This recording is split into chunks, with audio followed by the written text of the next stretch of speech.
What's going on, guys? And welcome in to the Bench is Clear podcast, where we cover the best rivalry in all of sports. I am Jesse Gutierrez, and I represent the side of the San Francisco Giants, who went an even 3-3 last week. And I'm Tyler Coe, and I represent the Los Angeles Dodgers, who went a 5-2 last week. A solid 5-2. 1-2 series. How many episodes have we done with the season start? Is it 2 or 3? 2, 3. This is 3. And is that the worst record you guys have had during this entire time? Yes. That's really depressing. I gotta say. And that's 2 series wins in that 5-2. Hey, but congratulations on that 500. It's pretty good, dude. But at the same time, we're in second place right now. We're in second place, and the Padres are playing 500 baseball. They certainly are. So it's like off-season champions. And I guess the thing I'm kind of like, I know it's early, right? I understand that it's early, but their guys are there. I mean, Dinelson Lamet just came back, but then he got hurt again. Yeah, they've killed off their best pitcher, and they're probably going to kill off Tatis during the course of the year. So, yeah, I don't understand this rush to get guys back when you don't need it. I mean, obviously, yes, they need it because they're losing, but like, we're not even 20 games into the season. Like we're not even an eighth of the way through the season, and they're already killing guys off. That's stupid. Yeah, I mean, I appreciate it, but that's stupid. I just feel like, I don't know. There's a lot of time for them to come back, right? I'm not trying to say it's over. I'm not trying to freaking wave the wild card flag already, but they have to turn something around because I don't know what the fuck's going on over there. Yeah, I love it. They have been playing like shit. I watched the game today, and I think it was the 8th inning. They had bases loaded, no outs, and had 3 consecutive strikeouts. I love it. It's great. Yeah, I ended up watching the game yesterday, and it's just, runners in scoring position all day and getting shut out by the fucking Brewers. It's just at home, and it's swept at home by the Brewers. Like, I don't think the Brewers are that good. And every single time when someone brings up the fact that the Giants have a great record right now, they always bring up the fact, well, they just swept the Rockies. Okay, who else did they beat that people were talking shit about? I guess that's it, just the Rockies. Because we've won everyone else is a pretty decent team. I mean, the Reds, obviously the Padres are supposed to be really good. We just beat the Phillies. I don't think the Reds will be there. They're one of the top teams in the Central. I mean, they're competing for one of the top teams in the Central. I understand that. I'm saying come season's end, that's when you can really judge what the level of competition was.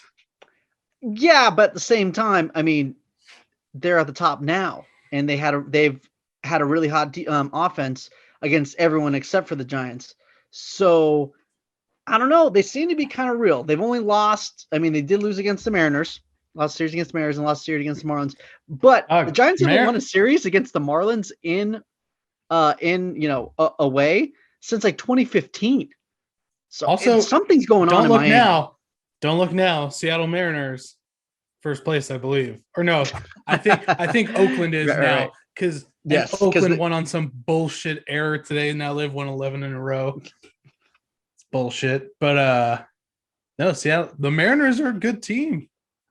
Yeah, their young guys are producing. I mean, I think this is the time where I think that they are they're like kind of ascending, Yeah, so I mean, they're gonna fizzle out well before the season's over, but almost like the Mariners are the new Rockies. You know how every year, except for obviously this year, the Rockies always get off to a hot start, and like the first month, they're like, oh, dude, the Rockies are actually gonna do great this year, and this and that, and then 2 months later, they're trash. 15 games out of first place. Yeah. No. But it seemed like the Rockies, that happened every year for for as long as I can remember.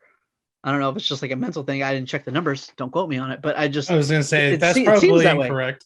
I mean, a couple years ago, Dodgers took him to game 163. So they were there. Now we're going to jump into the Dodgers week. There's a lot to go over. It was the end of the Rocky series, the entire Padres series, and then that quick little series up in Seattle. But before we jump into that, I'm going to hit you guys with a little stud and dud of the week. Stud and dud of the week. Never going to let that die. Never. Presented to you by Renovation Candle Company. One day. Dude, there's a lot of duds this week. I feel like this season there's been a lot of studs. Oh yeah, right. There's so many duds. In the last seven games, Corey Seager, Chris Taylor, Max Muncy, Will Smith, all batting under 136. I don't know. It's a toss up between Max Muncy and Will Smith for me, because Corey Seager hit 2 home runs, and those were some big RBIs. But right. Will Smith started out the gate so hot, and he has just. He had that big almost hit, right? It's supposed to be at the end of the game. He's been putting the bat on the ball. It's some of it's kind of been unlucky. Max Muncy I still think he has a great eye, which really I can't shit on him too much because he still does walk. Will Smith also had a few walks. I don't know. I mean, the bats just went silent. From Sunday, Monday, Tuesday, the bats just weren't there. Right. So those guys need to pick it up. Stud of the week definitely goes to Justin Turner. Justin Turner's batting 364 in the last week. He's hit more home runs in the month of April than he ever has in the month of April in his 7 years previous combined. So the dude's hot. Oh yeah. He's never had more than, I think, 2 home runs in April. And I think he has 5 right now, if I'm not mistaken. Didn't you not want to sign him for 2 years? You thought 2 years was too much? Or you wanted it for 2 years and they ended up giving him 3 years or something? Well, no, they ended up giving him 2 with an option. He wanted 4, and I said that was too much. Okay. So don't come at me. Don't try to make me. Shit talking didn't work. Okay. Yeah. Just good try. Just go. Let me just go fuck myself real quick. Yeah. Go fuck yourself. So yeah, Justin Turner. I mean, he's been looking great. I'm also. This is just kind of straying from stud and dud. I'm curious to see what we're going to do about the bench situation, just because Matt Beatty got optioned, and then we brought up, where Luke Raley came up before that. Beatty went down. Now Sheldon Noisey's up. I wonder if we're going to see DJ Peters at some point, because I don't think Sheldon Noisey is going to be up for very long. It'll be nice to have a right-handed bat off the bench. Edwin Rios hasn't been swinging the bat. I mean, the bench bats have just gone silent. So I think we're going to see DJ Peters in the next month or so, finally. I mean, everyone's been waiting to see him make his big league debut for 4 years. So I think we might see that. So yeah, jumping into just the team stuff, we on Wednesday night finished off the series. I believe it was Wednesday. Wednesday finished off the series with the Rockies. Swept the homestand 6-0 against the Nats and the Rockies, which was great. Took the first 2 from San Diego, and that first game against San Diego was so much fun to watch. It was so good. Yeah, that was last week. Yeah. Dennis Santana striking out Fernando Tatis with the bases loaded after he hit that whoever the fuck it was, a literal nobody who wanted to run his mouth, Mateo, and then striking out Fernando Tatis. It was so good. So nice. And then you got David Price becoming a stud. I mean, we all obviously David Price is a stud, but now he's a bullpen stud. That's looking really great. You jealous? You look a little sad. Our bullpen's actually one of the best in baseball, so I doubt it. ERA top 4. So chill. Mookie's walk-off catch was super sick. Yeah. So sick. David Price had a RBI sac fly in like the 12th inning, I believe it was, or something like that. That's the thing with all these double switches nowadays in games, because there's so many, switching over when a new pitcher comes in, and the new pitcher's coming early, and they don't really have deep benches because you have so many pitchers. A 12-inning game, you're probably gonna have to see at least a position player pitch, or some type of starting pitcher try to bunt someone over, or try to hit a sac fly, or just try to get the bat on the ball and not strike out. Which I like. I mean, dude, Cronenworth was a pretty damn good pitcher up to AAA. So it's not like he's just your typical position player getting thrown out there on the mound, just as a sacrifice. The first 2 games against the Padres were great. Obviously, we didn't get it done Sunday. Bauer still pitched a good game. He still hasn't really come back down to earth. He's pitching really well. He's making all the naysayers eat shit right now, which I hope he continues to do. I think that kind of leaked over into Monday. The Dodgers didn't look great in Seattle at all the last 2 days. Luckily, they were able to sneak out a 1-0 win just because Julio Urias threw a fucking gem. Like 7 innings pitched, 11 Ks, 1 hit, 1 walk. Looked like a stud.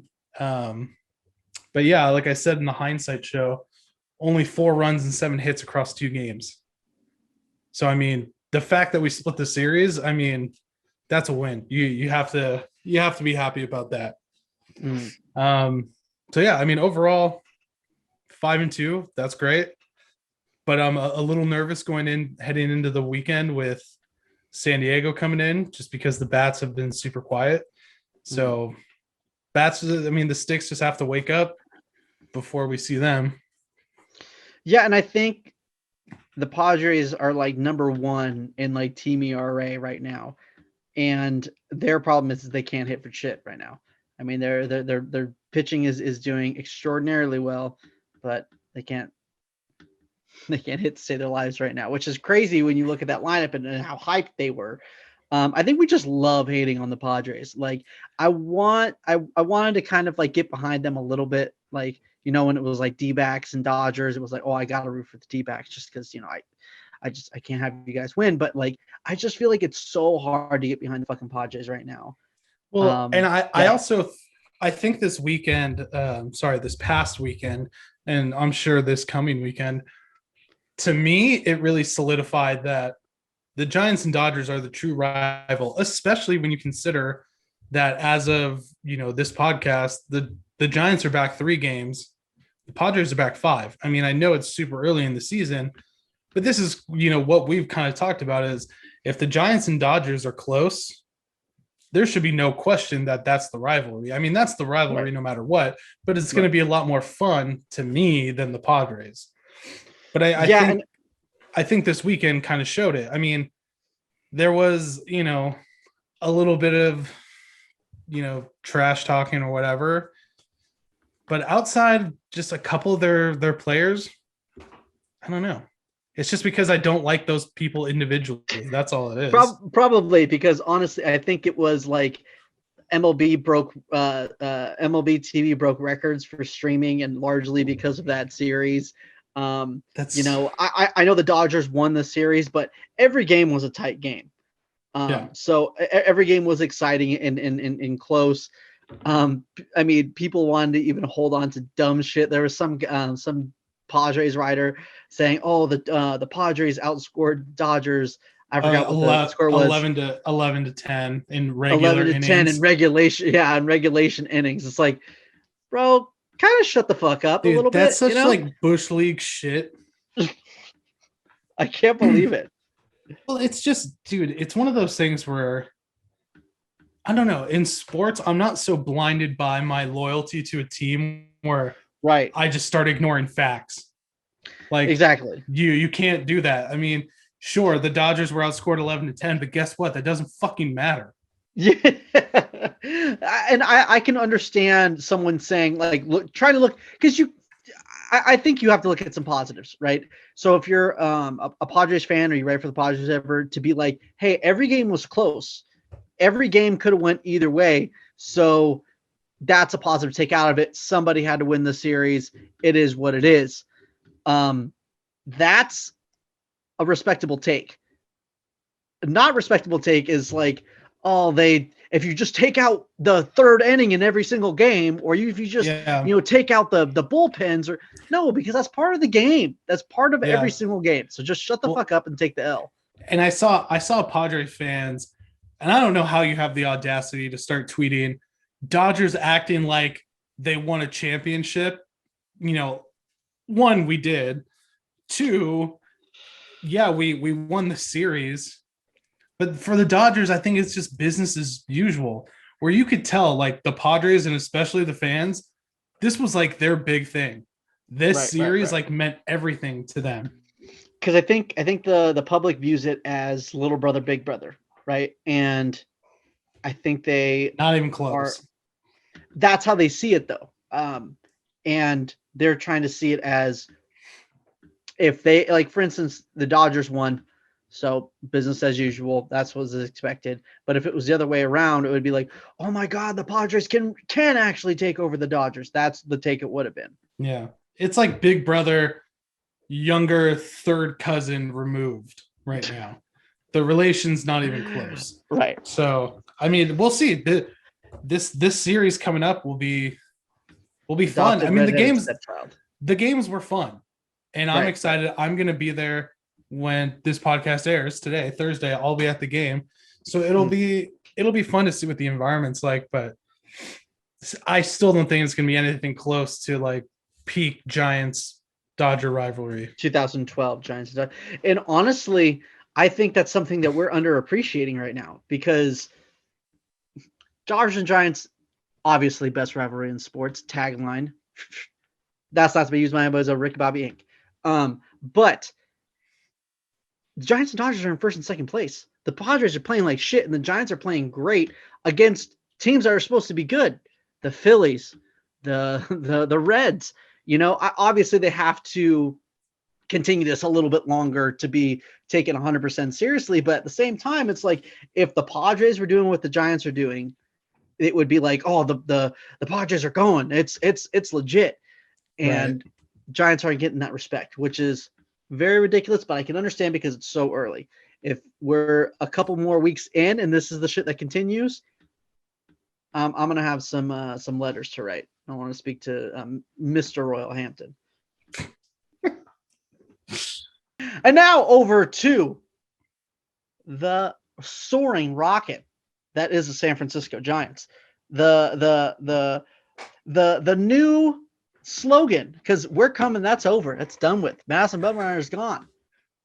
I don't know if you heard the new one. It never happened. Sally, we're vibing right now. Jesus. We're vibing, and it's going good, obviously, in second place. But we did go 3-3 last week. I know it sounds like a joke because they just lost a series to the Marlins, but they've lost, like we said earlier, they've been losing series to the Marlins, especially in Miami, since 2015. So you can't really, what's the way I want to say? You can't really like sound the alarm just yet, especially because they ended up picking up against the Phillies. Marlin stuff. Starling Marte is just an asshole. Won both games for him. You're right, because now he's hurt, and that affects my fantasy team. So he is an asshole. Well, I was gonna say he's an asshole for 2 games, and like third game's like, oh, I'll get better because we're good people, but it turns out you're really not. So one positive about the Marlins series was Alex Wood made his Giants debut. 5 shutout innings, and he could have went further, but had some guys on the base pass when he was due up to bat, so they had a pinch hit for him. Didn't work out, but you got to understand that move there. Everyone always wants to talk about like when the bullpen blows up a game, right? When they give it up, they always like, oh my God, the bullpen sucks. Giants have one of the best bullpens in baseball, top 4 in ERA, right? But the Giants offense is not, well, and that series was not going. So every lead that they had was a 1-run lead. So when the bullpen finally gives up a run, it's this big, huge thing because they end up losing the game. Jake McGee finally blew it. Yeah. And the thing is Jake McGee, I feel like it wasn't even a bad outing. I think at the end his stuff did start stop having movement, and then he started getting hit when he started getting at 20 pitches. But I mean the couple of first base runners were just ground balls that found holes. I didn't see it as a huge thing. He's also, he's pitched a lot of games. That's another thing. He's not, especially last year, he wasn't used very often. Yeah. So he's throwing a lot. Yeah. So and you can't blame. And people were talking about, Kepler doesn't know. Everybody in the world would have put McGee in that save situation where he's been perfect and so fucking dominant. So miss me with that. And speaking about Gabe Kepler was booed very heavy in Philly, but Kepler gets the last laugh because he get that series win, almost pulled off the sweep. We were down in that last game, but of course, a couple Darren Ruff, who the Phillies let go, and then the Giants picked up after he went to I think the Korean League, right? Korean League, Japan, one of those Asian countries, and came back, it just shoved it in their face, 3-run bomb. But the person that I really want to talk about, and I guess this sets up my stud and dud of the week, has to be Buster motherfucking Dick dropping Posey. Buster Posey Dick dropping tour TM. Not being his own, but Brick Bobby Inc. That guy is a madman. He went 2 home runs in 1 game. Hasn't done that since 2016. I feel like I'm drunk right now. I'm starting to slur my words. I'm trying to keep my shit from going, but Buster Posey does that to you. So he is back, top 10 catcher in baseball. What else do I got to say about the guy? 292 last week, 2 bombs with a 583 slugging percentage. Come on, what can you do? Can't contain him. And he got hit in the elbow. I don't know my body parts anymore. In his widow elbow. Huge welt in March. It was out to here. I saw the thing. It was crazy. In Miami, all of a sudden he gets the elbow guard, 2 home runs. Elbow guard stand. Dude, Mookie Betts got hit pretty hard too, bro. And he's gonna hit bombs this weekend against the Padres. I'm calling it. Probably not. It hasn't happened. Guarantee it. Guaranteed. I also got to give a little shout out to my man, my main man Dick. He had a really good week as well. He's starting to heat up. Hit 333 last week with a bomb, but a lot of his hits came in big situations. Had 5 ribbies on the week. His at bat starting to look at when that dude is hot. When Belt is hot, who is heating up. Obviously, hit a 2-run bomb to win the game 1 against the Phillies. It's just the line's going to be special. It's going to be stacked. I don't hide your children, hide your wives. If the Giants offense gets going, I'd be looking behind you, Tyler, because we're creeping and we're vibing. I will say the Giants offense is better than I thought, because so many times throughout the day, I'll look at the score and be like, oh, the Giants are down by 4 runs. Cool. And then I'll look back and it's like, oh, cool. The Giants had a 5-run fucking inning. But then, bats are waking they up. lose anyways because my boy Bryce Harper sweeps his fingertips across home plate for the win, for the walk-off. Like I said, that we were talking before, that doesn't really think you already got the series win. It's kind of hard to get a sweep, especially in Philly. I'm just saying, you guys were right there. We were, and I really wanted it, but at the same time, I can't be mad at it with the comebacks and all. I can't be too greedy. I can't be too greedy right now because I'm getting a lot. The Giants offense, for some reason, when the pitchers give up no runs, they're fucking silent. But the times that the starting pitching just gives up a bunch of runs, they always come back. I don't know what it is. I don't know if they know how to save their runs and they use them accordingly, but that's what they're doing, and it's a beautiful thing. Also, Bryce Harper, fuck that guy. That guy got pitched high, not inside. It would have been a strike if it was located down further. Falls down. Well, no, he didn't fall down. He was being exaggerated, drama queen. Comes down, gets up and starts staring at my man. Like, calm the fuck down, bro. Didn't even come close to you. Well, that's probably why he crossed home plate so gracefully to win the game today, because that was great. I enjoyed that. Him and Real Muto are the only, like, that Phillies lineup is scary. Like, when you see who's up, Rhys Hoskins, Alec Boehm, that shit's a little scary when they're up there. Gene Segura, like, I'm always worried when they're up, but at the same time, the only people who did shit was Real Muto. He was just drawing a lot of walks and like really stretching out at bats. But Bryce Harper, I mean, for that series at least, was worth every penny they paid him. I mean, he got on base, like, I think it was like there wasn't one game where he didn't get at least 2 hits. Hit game time bomb today.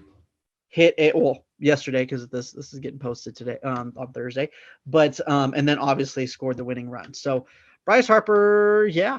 I'm starting to come off my overrated thing just a little bit until he did that little antics. Fuck him, overrated. Yeah. I also want to give a shout out to Alex Boehm. The guy has the best walk-up song in the league. What is it? It's I forget what song it is, but it's Kanye. No, it's Kanye. It's from Life of Pablo, where it's just the sample of the woman going like, boom, boom, boom, boom, beat 'em, boom, boom. So it's just his last names over and over and over again. So I thought that was funny. That was good. Is it that Scoopity Doop song, or is that no? That's a newer song. Life of Pablo. That's a bunk ass song, bro. Life of Pablo is a good album. Also want to give out a shout out to friend of the pod, Zach McKinstry, who we'll see tomorrow if it debuts. But he's looking like he's gonna do some Creed for his walk-up song. Looks like it might be a little bit of Arms Wide Open. Yeah, I'll be in the outfield fucking belting. I can't believe we didn't talk to him about that. I think we talked about what his walk-up song is, but I don't think we talked about what. Yeah, I don't know. Maybe we did. I don't remember. I just saw he put up a Twitter poll, and I was like, I did see that. With Arms Wide Open for sure, because that's funny to me. I don't think it's a good song. I just think it's funny. You like Creed. You're a Creed guy. Dude, you're right. And I forgot to do my dud. I'm sorry. There's so many duds, honestly, in this lineup right now that I had to really think about who I should pick. And I got to go with Mauricio Dubon. Right now, he's the only guy who could back up Brandon Crawford and who, also play. There's only one center fielder right now, Austin Slater. So, and who is struggling as well right at this moment. So, and then Dubon's there for defense, but it's just so frustrating because even his defense, he's having a lot of miscues, diving for balls he has no chance over. Like, it's very frustrating, especially because he finally gets a hit and dude gets thrown out at second. Like, come on, like, help yourself. Why are you being this way? Dude's hitting 143 on the season. That makes sense to me. The dude, to me, looks like a string bean. No, when he gets going, he gets going. I don't think he's ever going to hit like 20, 30 bombs, but if the dude can draw walks and get on base, get some doubles here and there, he's going to be very valuable because last year he played a great center field. This year he has not played a great center field. A lot of miscues and he's a lot of bad reads. He's a shortstop, right? Shortstop originally, but right now the Giants need him to be a good center fielder, and he's just not that. He's no Chris Taylor, Zach McKinstry, formerly Kike Hernandez. You just can't do what the Dodgers do. First of all, you need to chill because Dubon is that. Okay, Dubon plays a great center. He's just struggling right now. I'm getting on his head. So he is like, which obviously in this podcast means if we get on your head the next week, you have a great week. So I'm looking for him to push it forward, and that's what's going to happen. But my next point, Donovan Solano, there was a big hit to the Giants on the last game of the Phillies series. Donovan Solano is going to be out. Don't know how long, but we know he's going to go on the IL. So my proposition, you're going to have Flores slide over to that second spot, platooning with La Stella. Then you're going to have Darren Ruff, get him out of left field, put him at first base platooning with Brandon Belt. Oh, shoot, you need a right-hitting outfielder. How about one Heliot motherfucking Ramos. God, I knew this was gonna happen. Heliot Ramos coming up, so I want Heliot Ramos in there. Ramos is not a friend of the pod, but he did retweet the pod, so I want to say an acquaintance. That I think he's like he's watching us and we're watching him. We're like, hey, and he's like, hey. He's like someone you see when you're walking in the parking lot and you like kind of give him a head nod, like, hey, what's up? Yeah. It's basically it's gonna happen. It's destiny. You heard it here first. That's I'll quote you. That's fine. You can hear it here first, but it's not gonna happen. The one time I did say that, something did happen. So it looks like that's just because I'm a genius. Dropping. Yeah, real quick, something I forgot to say is Cody Bellinger. I don't know if we talked about it last week. I don't think it had come out yet. Has a fractured either tibia or fibula. I don't know what a tibia is. In your leg. He has a fracture in his leg. If you say so. Okay. I don't know how long he's going to be out, but I would imagine it's going to be at least a few other weeks. So whatever, it's the way the cookie crumbles, and we don't have to force our players back before they're ready and ruin their careers like some other organizations. So it is what it is. Gavin Lux, who the hell knows? Who the hell cares? In my opinion, we're fine. Whatever. Yeah, just trying to get that freaking opposite juju going. I completely get it. Dog, I'll say this about Gavin Lux. He really fucked with me because I spent all last year talking shit about him, and then he has like one good game this season, and I'm like, you know what? I was wrong. And as soon as I eased up on him, look what happens. He plays like shit, and then he goes on the IL. So you need to double down and just tell him he's the worst. He's the worst. He's the worst. One thing that's been on my mind that I gotta talk about is league championship rings. I don't think it's something that's been going on for a really long time. I think it's something that's semi-new. The Rays got theirs a couple of weeks ago, and people were roasting them on Twitter. We put out a poll: should teams make league championship rings? 36% no, it's a participation trophy. 14% yes, it's a big accomplishment. 7% doesn't care, and 43% the winner, the one how I feel, which is a pennant is a big thing, right? It's something to be celebrated. You put the banners up, and it's something to be proud of and celebrated. But in no way should you get a ring for just winning the pennant. Everyone talks about, when you measure championships, it's rings. How many rings do you have? How many rings do you have? How many rings does Tom Brady have? How many rings does Buster Posey have? How many, you know what I'm saying? Like that sort of thing. And you can't do that when you get league championship rings. I think it's so fucking stupid. And yeah, league championship rings shouldn't be a thing. Man, I think you should just go write in your journal.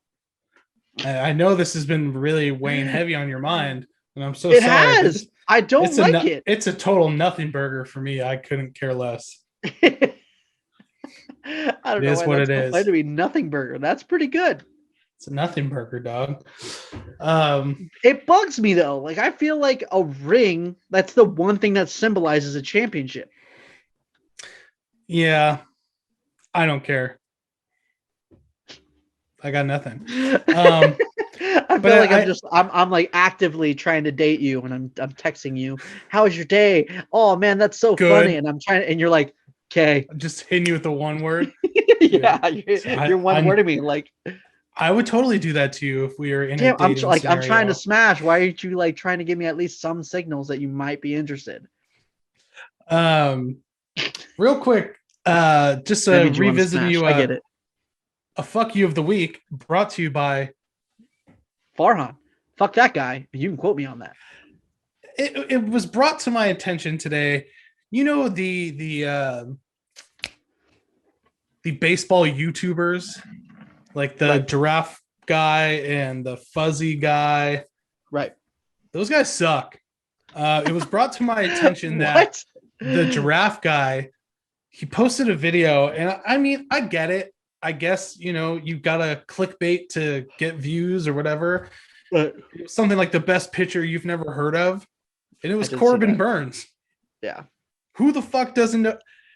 Like, and I went and looked it up because I thought I would remember that he was like pretty high at the beginning of the year as far as odds of winning the Cy Young.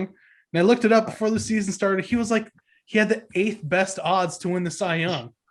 So like, who's never heard of Corbin Burns? Okay, so I'm actually going to defend this guy a little bit. God, you are so lame. Keep I don't going. I don't think that this is I don't think this is much of a shitty take to the casual fan, right? Because when you make YouTube videos and you make, certain content, a lot of it is to try to get people to listen. Like, not everyone who listens to your shit is diehard baseball fans. So if he made it against, fuck him. Well, if, for instance, like if he made it about, I don't know, Shohei Ohtani, or he made it about, fucking Walker Buehler. I know who Corbin Burns is. You know who Corbin Burns is. I'm sure there's levels of fandom, right? Obviously, we have a fucking podcast. That's a whole obsession that probably should seek therapy. But there's a lot of levels of fans who are interested in baseball and watch it semi-regularly, who aren't near Milwaukee or watch the Central, who have never heard of Corbin Burns.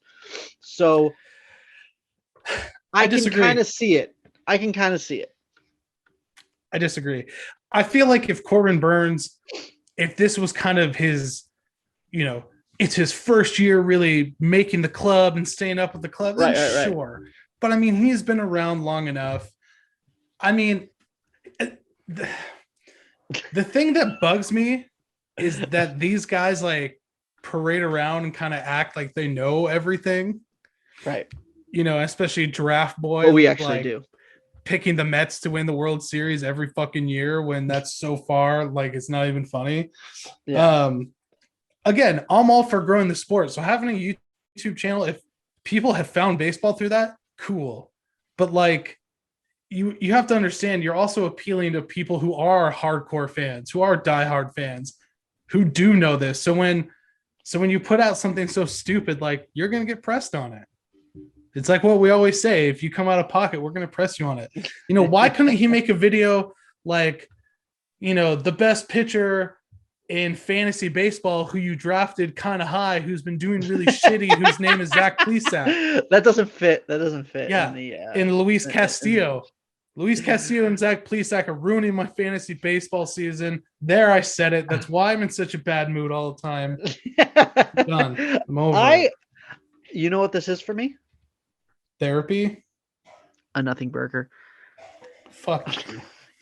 No, but honestly though, like, I feel like I get where a lot of people are. The title probably should have been more like underrated, or he's having a stellar season because he's having a great season. I don't know. Maybe he's just not the household name, because he's not a household name. But no one who plays in Milwaukee is going to be a household name, besides Josh Hader, Yelly. I guess. Yeah, Yelly is a household name. I guess. An MVP, heard of it? Yeah, we have a few of them. I bet you wish you knew what that Buster was Posey. like. Buster Posey. Oh, one? You got one? Oh, that's cute. No, I'm trying to think of the guys who've been in the league to see if Evan Longoria, I don't think he's ever won an MVP. No, dude, you're MVP Mauricio Dubon, right? No, MVP Austin Slater is going to happen. I'm telling you right now. Yeah, he's struggling out the terrible reviews out the gate, but it's going to hit. Nope. I got nothing else to say.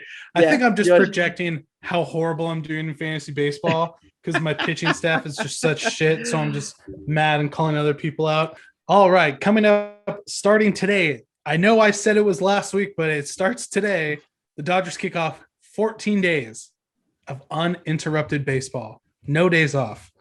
So coming up this week, we got 4 against the San Diego Padres. I'm seeing we're taking at least 3. I would love to take 4 and just watch the Padre fans crumble, like that kid with the little eyes who's always on there. He's friends with the rap boys. Fuck that guy. He's just gonna say that it's because the Mets out, but I get you. Of course. Yeah, we didn't score any runs because Clevenger got hurt last season. Then we got 3 with Cincinnati at home, and then 3 with Milwaukee on the road. That we'll cover next time. But I think I'm most excited for that Milwaukee series. Because Milwaukee's pitching is pretty scary. Yeah, they have some guy that I've never heard of that's supposed to be really good. Also a closer who I've never heard of. It's pretty good. Also, because I watched the game today, dude, Devin Williams, his shit is so scary. It sucks. He's so fucking good. It's not even funny. Yeah. It's crazy. But anyways, I don't know what Dodgers, it is with Milwaukee and having just fucking just producing fucking like ridiculous relievers. Yeah. I'm going to say Dodgers go 5-2 again. They're going to take 3 from San Diego. They're going to take 2 from Cincinnati. They have yet to lose a series, and after these 2 series, they will still be unbeaten as far as series go. Okay, I like that. I'm going to go next, obviously, and I'm going to talk about the Giants. The Giants have 4 upcoming against the Marlins, but at home, and 3 at home in Colorado. So, I'm sorry, at home against Colorado, not at home in Colorado. I'm not sure if you that would be pretty weird. That'd be pretty tight though. I.e. last year when the Padres hit a walk-off against the Giants in Giants at Oracle. Yeah. So I'm going to say that the Giants split the series against Miami because for some reason they cannot fucking beat Miami. And I'm going to go for another cool sweep of the Colorado Rockies. Okay, so we're going to go 5-2 as well. What's good? Don't at me. I doubt it, but we'll see. Well, thank you guys so much for listening. Make sure to subscribe to us on our YouTube and your favorite podcasting platform. Follow us on Benches Cleared P on Instagram, Benches Cleared. Oh, sorry, no, Benches Cleared P on Twitter, Benches Cleared Podcast on Instagram, Benches Cleared on TikTok. Follow us on the socials, and yeah, do that. And I will also not be here next week because I'm going to be flying on an airplane across the country. That might crash and I might die. Who knows? On a jet plane. We'll find out. Don't know when. And we will be here next week. We're going to have to find a stunning replacement for Tyler for the 1 week. And maybe if I like him enough, maybe he'll just replace him forever.